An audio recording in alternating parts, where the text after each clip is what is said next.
neighbours. Everybody needs good neighbours with a little understanding. You can find the perfect blend. Neighbours should be there for one another. That's when good neighbours become good friends. Thought your nan would have calmed down a bit now she's got her memory back. I suppose I'll have to start looking for a flat tomorrow. Well, what about tonight? Well, you can stay here if you want. Des and Daphne at the pictures, but I'm sure they wouldn't mind. With the way things are between Nan and Daphne at the moment, I don't think that'd be a good idea. Sounds pretty good to me. Don't, Mike, it's not funny. Well, what are you going to do then? Well, the Robinsons were pretty good last time Nan went off the deep end. Maybe they'll help. It seems reasonable. Look, just give me a few minutes to eat this and get changed, and I'll come over there with you to ask, okay? You don't have to, it's okay. All right.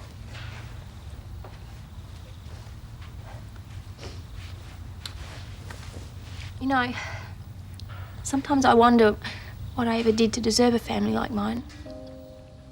My mother never gave a damn about me.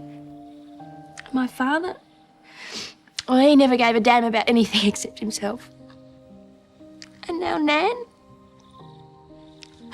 Oh, Mike, I try so hard, I really do. How can you love someone who's like that? It's not fair, it's just not fair. Jane, it'll be okay. You'll see. How can it be okay? Don't you understand? I've got nobody, absolutely nobody. You've got me, and I understand totally. Look, I had no one either.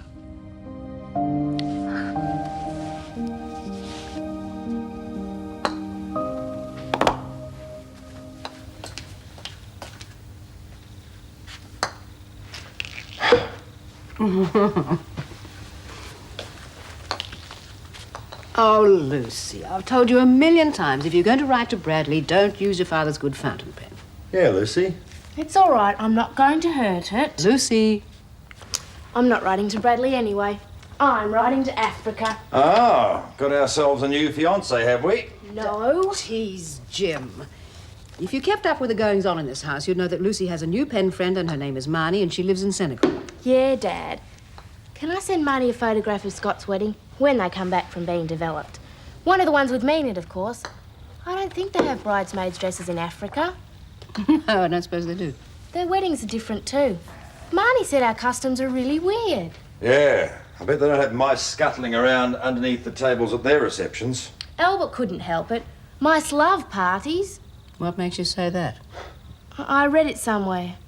Alice in Wonderland, I think. Ah, of course. Emma says the cage is too small and they're still trying to get out. So we're going to drop down to the pet shop and buy them a bigger one. A proper mouse house. Well, not tomorrow, because I have a guest for dinner and I need your help. Who? Who is it, Gran? Silence on the green, thank you very much. Her name is Beverly and she's a friend of Aunt Hilary's. And I don't want you to phone me tomorrow with any last-minute excuses because you promised you'd be here. Why wouldn't he be here? Beverly must be heaps of fun if she's a friend of Aunt Hilary's. I've been meaning to ask you, Lucy, what is it about Hillary that you like so much? Jim, No, it's okay. Come on, Lucy, what is it? Oh, I don't know. Because she's so honest, I suppose. She says what everybody else is too chicken to say themselves. They think of it, but they don't say it. That's not chicken, darling. That's what's called tact. Well, whatever it is, you have to admit, things are never boring when she's around. That's true. Although I'm not sure that I like that sort of excitement myself. And I hope she doesn't take you up on your offer to come back and stay for a while, because I've had enough of house guests for the time being. Yes, between Hillary and Emma's mice, I think we could do with a break. Oh.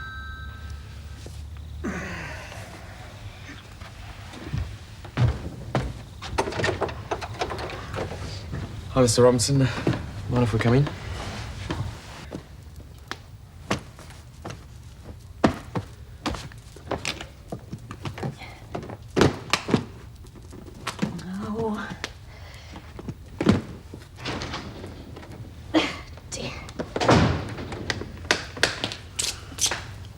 What are you doing? I should have thought that was obvious. Packing Jane's suitcase. Oh. Evidently your little tete-a-tete didn't go too well, eh? I don't know what's got into that girl. Thinking she could delude me like that. She's an ungrateful little wretch. Oh, you don't mean that, surely. And don't you speak. You tried to delude me, too. You're as bad as the rest of them. Oh. Yes, who is it? Nell, it's Helen Daniels here. And what do you want? I just wanted you to know that Jane's over here at our place. I didn't want you to worry. Why should I worry? I don't care what she does anymore. Well, anyway, if you need her, you know where she is. A useless piece of information, Mrs. Daniels. I hope you all have a wonderful time together. Thank you, Mr. Bishop. I can manage. Well, do I gather from that Jane has gone to the Robinsons? Look, you don't think that you're acting a bit too hastily here? I mean, throwing her out like this? No, I do not. And I'd be glad if you kept your opinions to yourself. This is a matter for family, not lodgers. Well, in that case, you can start packing my case as well, because my constitution was not built to take this sort of continual upset. I didn't mean that. I'm sorry, Mr. Bishop. Mr. Bishop.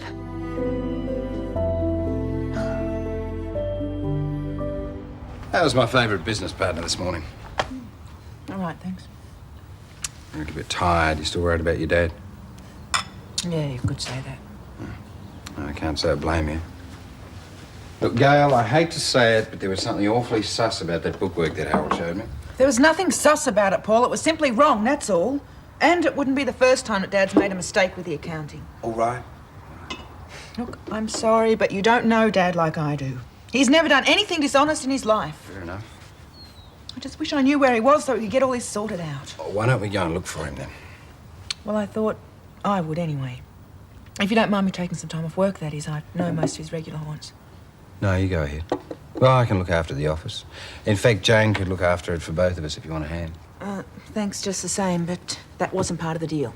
You're starting to sound like a real husband. That'll be the day. Anyway, look, he's talking.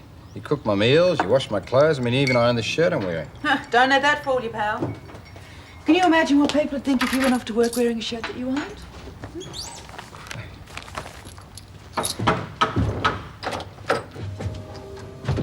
Good evening.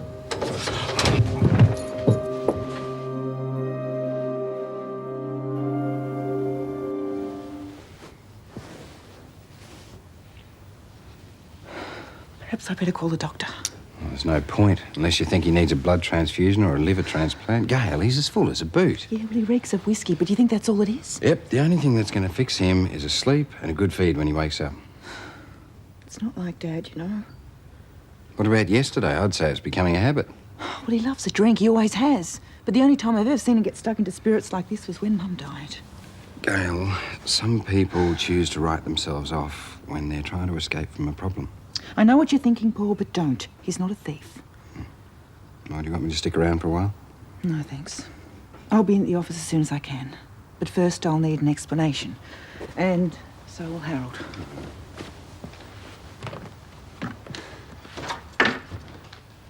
Good morning. I'm going out for a while. Oh, and you needn't bother about lunch for me today. Mr. Bishop, if you'd allow me a minute to straighten things out. I know you're very valuable. Your time, that is. I know your time is very valuable, so let me just say how dreadfully sorry I am about our little misunderstanding last night. I wasn't aware of any misunderstanding, Mrs. Mangle. I thought you made your position very clear. Mine, too, if it comes to that. I assure you, Mr. Bishop, that your contribution to this household and family is of the utmost importance to me. I'm under no delusions when it comes to that department, Mrs. Mangle. I am well aware that you need this money to stay afloat, as it were. Ah, your board money. And you needn't worry. I have a few personal problems of my own to deal with before I could consider leaving Ramsay Street. But I will say this. I think you made a serious mistake with your granddaughter. And I think you should make amends. I'll do nothing of the sort. It's up to Jane to apologise to me for all the heartache she's caused. Yeah, well, hopefully that is Jane now. I'd better go. I'm a very busy man today. Oh, Jim. Aren't you a little early? I thought our meeting wasn't until lunchtime. Still is. The coffee shop, 12 o'clock, right? Right. Actually, I came to see Mrs. Mangle. Is she home? Oh, yes, in the sitting room. I'll catch up with you later. Yes, Mr. Robinson, what is it? Well, I came to see you about Jane. I thought as much. Don't bother to continue. You can see yourself out. Hold on. I just wanted to let you know that she's all right. Despite this tiff that you've been having, I'm sure the two of you care enough about each other to patch things up. I don't wish to discuss it. Goodbye, Mr. Robinson. I don't understand you, All she was doing was the right thing. All the rest of us are trying to do was be good neighbours. You should have thought of that before you all connived at deceiving me about my husband. Don't talk to me about good neighbours. Slow down. You'd think you hadn't eaten in days. Look, Dad, what's going on? Nothing, love. Well, stop worrying you, will you? I just went on a bender with some of the boys and got to jump off in time, that's all. Come on. It's more than that. How long have you been washing your clothes in whiskey for? If there's a problem, you know you can talk to me about it. Who says there's a problem? Harold. He says there's a lot of money missing according to the books at the garage, and he wants to talk to you urgently about it. Well? Well, by what? I'm always having to explain the books to Harold. He's supposed to be the ruddy bookkeeper. I knew you hadn't done anything shonky, but don't you think it'd be better if you talked to him about it and set everyone's mind at ease? Probably. Oh, but Harold's gonna have to wait. Why? Where are you going? No, there's something I've got to do. Dad, don't shut me out. I've been worried sick about you. I know, love. I shouldn't have. I'm big enough and at the moment ugly enough to fight my own battles. Oh, Dad. Don't you worry about Harold. I'll come back this afternoon and sort him out then. Promise? Only if you stop worrying. All right. I'll be waiting for you, though. Okay.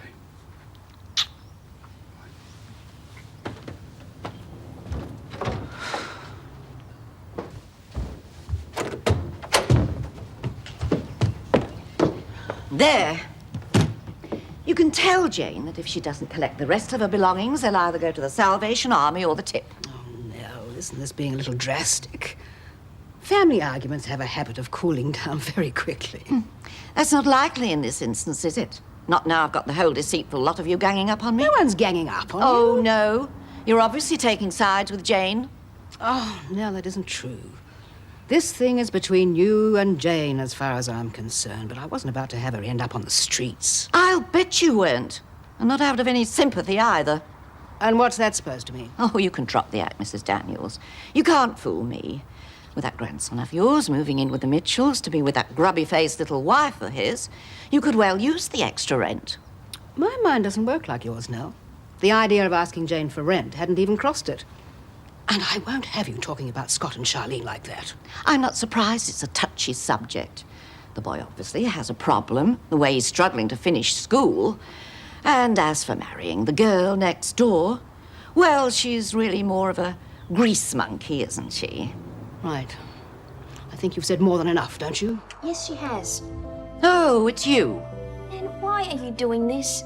Well, it's no business of yours of what I do anymore, you little turncoat.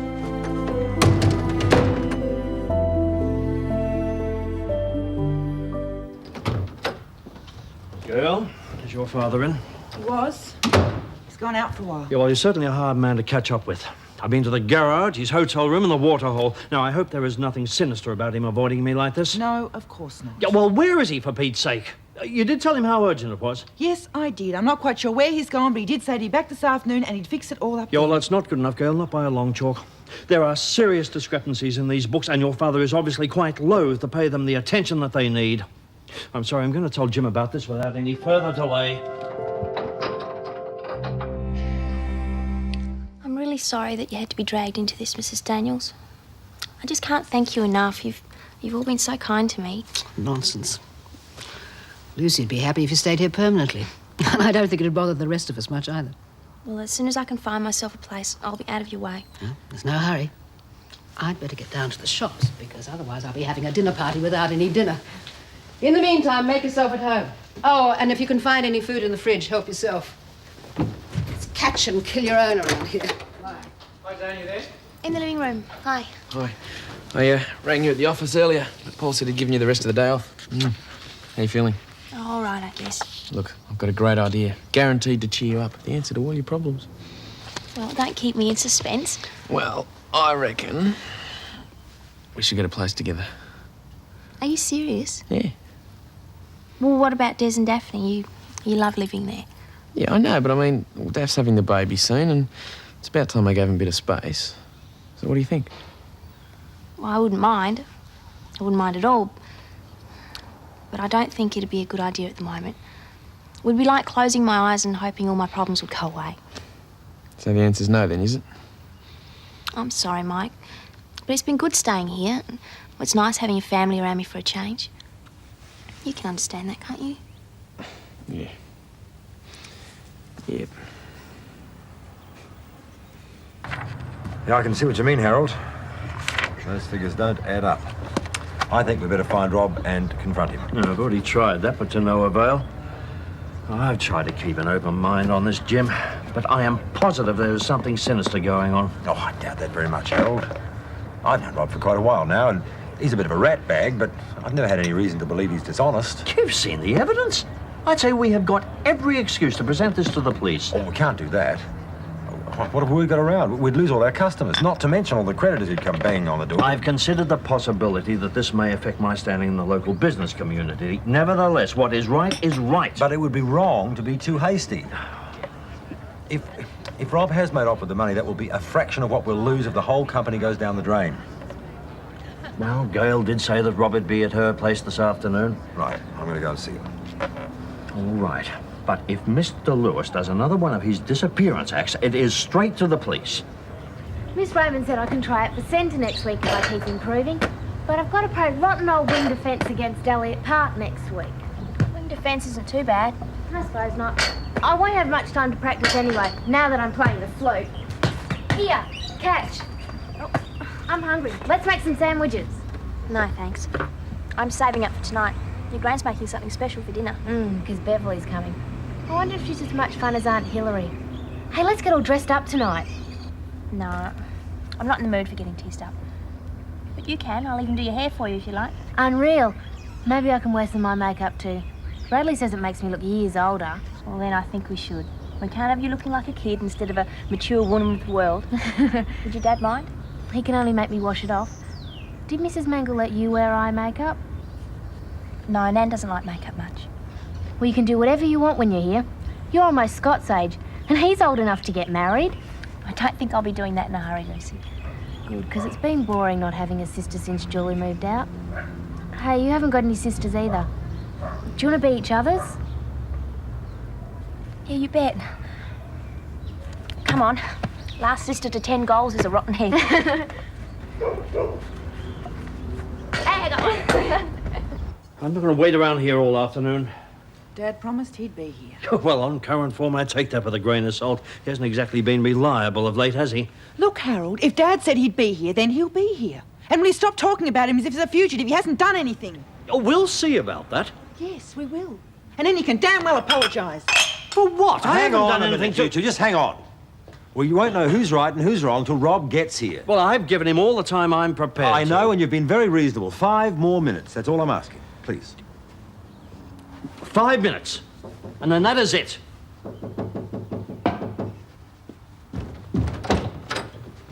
Dad. There. What did I tell you? Everyone was actually starting to think you'd stolen all the money from the garage. Jim, Harold, I thought you might be here. Yeah, well, it was the only way we could get to the bottom of this problem with the books. You've led me a merry old dance, you know. Not anymore. You're right, I did steal the money, the whole lot.